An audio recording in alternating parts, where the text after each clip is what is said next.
नमस्कार प्रिय भक्तजनों, राधे राधे, जय श्री कृष्णा, हर हर महादेव। आप सभी का अभिनंदन करती हूँ अपने YouTube चैनल पर। तो दोस्तों, आज हम आपको सुनाने जा रहे हैं सोमवती अमावस्या की व्रत कथा। सोमवार को आने वाली अमावस को सोमवती अमावस कहते हैं। इस दिन सोमवती अमावस की कहानी सुनी जाती है। सोमवती अमावस के दिन पीपल व तुलसी की जल में मोली, रोली, चावल, चंदन, सिंदूर, फूल, वस्त्र व दक्षिणा से पूजा की जाती है। धूप दीप कर 108 फल या साग या कुछ भी पीपल को चढ़ाए जाते हैं। इसके बाद सोमवती अमावस्या की कहानी सुनी जाती है। दोस्तों, बहुत ही नसीब वाले होते हैं जो सोमवती अमावस की कहानी सुनते हैं। तो चलिए इस कहानी को प्रारंभ करते हैं। साहूकार के 7 बेटे, 7 बहू और एक बेटी थी। साहूकार के घर एक जोगी भिक्षा मांगने आता था। जोगी को साहूकार की बहू भिक्षा देती थी तो वह ले लेता था, लेकिन जब बेटी देती थी तब वह भिक्षा नहीं लेता और कहता कि बेटी, तू सुहागन तो है पर इसके बाद में दुहाग लिखा है। यह बात सुनकर बेटी को चिंता होने लगी और उसका शरीर कमजोर होने लगा। उसकी माँ ने पूछा कि बेटी, तुम इन दिनों इतनी कमजोर दिखाई देती हो। तब उसने बताया कि एक जोगी भिक्षा मांगने आता है जो कहता है कि बेटी, तू तो सुहागन है लेकिन इसके नसीब में दुहाग लिखा है। यह बात सुनकर उसकी माँ ने कहा कि कल मैं भी सुनूंगी।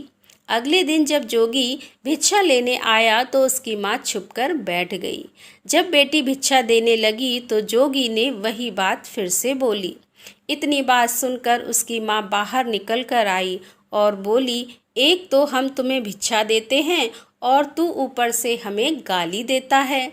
जब जोगी बोला कि मैं गाली नहीं देता, जो सच है वही बोलता हूँ, जो इसके भाग्य में लिखा है मैं वही कहता हूँ।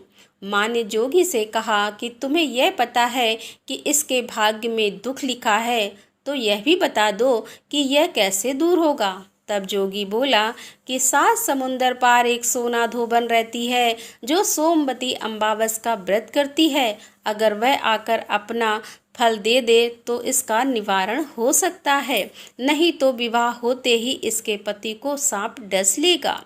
यह बात सुनकर माँ बहुत रोने लगी और सोना धोबन की तलाश में जाने लगी। चलते चलते रास्ते में तेज धूप पड़ने लगी तो साहूकारनी एक पीपल के पेड़ के नीचे बैठ गई। उस पीपल के पेड़ में एक गरुड़ पक्षी का घोंसला था जिसमें गरुड़ का छोटा बच्चा था। साहूकारनी को घोंसले के पास एक सांप जाता दिखाई दिया तो उसने उस गरुड़ के बच्चे को बचाने के लिए उस सांप को मारकर ढाल के नीचे रख दिया। जब गरुड़ और पंखनी आए तो घोंसले के पास खून देखकर क्रोधित हो उठे और साहूकारनी को चोंच मारने लगे। तब साहूकारनी बोली कि मैंने तो तुम्हारे बच्चों की जान बचाई है। यह सर्प तुम्हारे बच्चों को डसने वाला था तो मैंने इसे मारकर गिरा दिया। गरुड़ ने सर्प की ओर देखकर कहा, तुमने हमारे बच्चे की जान बचाई है, अब तुम्हें जो मांगना है मांगो। तब साहूकारनी बोली कि मुझे 7 समुंदर पार सोना धोबन के घर छोड़ दो।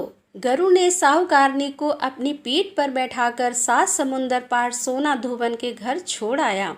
वहां जाकर साहूकारनी ने सोचा कि सोना धोबन का कैसे राजी किया जाए। सोना धोबन के 7 बेटे और 7 बहू थी।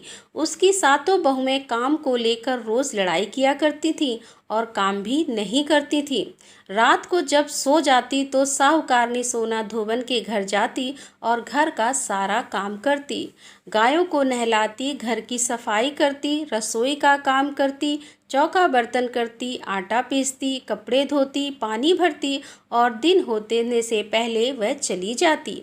बहुएं सोचती कि यह सारा काम कौन कर रहा है, लेकिन कभी एक दूसरे से पूछती नहीं कि यह सब काम कौन कर रहा है। एक दिन धोबन ने कहा कि तुम आजकल लड़ती भी नहीं हो और काम भी ठीक कर रही हो। तो बहुओं ने कहा कि सासू जी, काम तो हमें ही करना पड़ता है, चाहे हम लड़कर करें या राजी से करें, इसीलिए लड़ाई करने से क्या फ़ायदा। लेकिन सोना धोबन ने सोचा कि आज देखा जाए कि कौन सी बहू क्या काम करती है, और वह रात को उस दिन सोई नहीं। उसने देखा कि रात को एक स्त्री आई और पूरा काम करके जाने लगी। तो सोना धोबन ने बोला कि तुम कौन हो और तुम्हें ऐसी क्या ज़रूरत है जो तुम इतना काम कर रही हो। तब साहूकारनी ने कहा कि ज़रूरत है तभी तो इतना काम कर रही हूँ। सोना धोबन ने पूछा कि तुम्हें क्या चाहिए। तब साहूकारनी बोली कि पहले मुझे वचन दो, तब बताऊंगी। सोना धोबन ने उसे वचन दिया और कहा कि अब तुम्हें अपनी बात बताओ। साहूकारनी बोली कि मेरी बेटी के भाग्य में दुहाग लिखा हुआ है, इसीलिए आप चलकर उसे सुहाग दें। सोना धोबन अपने बेटे बहू से बोली कि मैं तो साहूकारनी के साथ जा रही हूँ। यदि पीछे से तुम्हारे पिताजी खत्म हो जाएं तो तेल घी के कूप में डालकर छोड़ देना। फिर दोनों जनी साहूकारनी के घर चली जाती हैं। साहूकार की बेटी का ब्याह होने लगा। दूल्हा फेरों में बैठ गया। सोना धोबन दूल्हे के घुटने के पास कच्चा करवा रखा, उसमें दूध डाला और तात का तार लेकर बैठ गई। थोड़ी देर बाद सांप दूल्हे को डसने के लिए आया। सोना धोबन ने करवा आगे रखा और तार से बांध दिया, लेकिन दूल्हा डर के मारे वहीं मर गया। तब सोना धोबन ने टीके में से रोली निकाली, मांग से सिंदूर निकाला, आँख से काजल निकाला और मेहंदी निकालकर छोटी अंगुली से छींटे मारे और बोली कि आज दिन तक मैंने जितनी भी सोमवती अमावस करी हैं उनका फल तो साहूकार की बेटी को लग जाए, और आगे जो मैं सोमवती अमावस करूं वह मेरे बेटे को लगे। इतना कहते ही दूल्हा जीवित हो गया और सब सोमवती की जय जय बोलने लगे। सोना धोबन वापस जाने लगी। तब साहूकारनी बोली कि तुमने मेरे जमाई को नया जीवन दान दिया है, इसीलिए कुछ भी मांगो। वह बोली कि मुझे तो कुछ नहीं चाहिए, सिर्फ एक मुझे हांडी दे दो।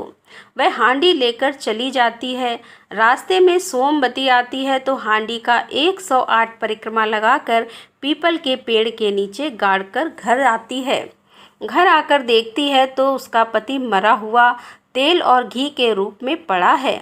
तब वह टीका में से रोली निकाली, मांग में से सिंदूर निकाला, आँख से काजल निकाला और नुम्बा से मेहंदी निकालकर चिटली अंगुली से छींटे दिए और बोली कि मैंने जो रास्ते में सोमवती की है उसका फल मेरे पति को लगे। इतना कहते ही उसका पति उठकर बैठ गया और तब घर का जोशी आया और बोला कि जजमान, सोमवती अमावस को मेरा क्या है तो दक्षिणा दे दो। सोना धोबन बोली कि मुझे तो सोमवती रास्ते में पड़ी थी, इसीलिए मैंने कुछ भी नहीं किया है। जो कुछ भी किया है वह सब पीपल के नीचे ही गाड़ दिया।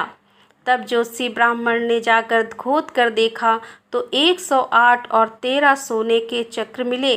जोशी ब्राह्मण सबको घर ले आया और बोला कि ऐसी फेरी की है, और मुझे बोल दिया कि कुछ भी नहीं किया।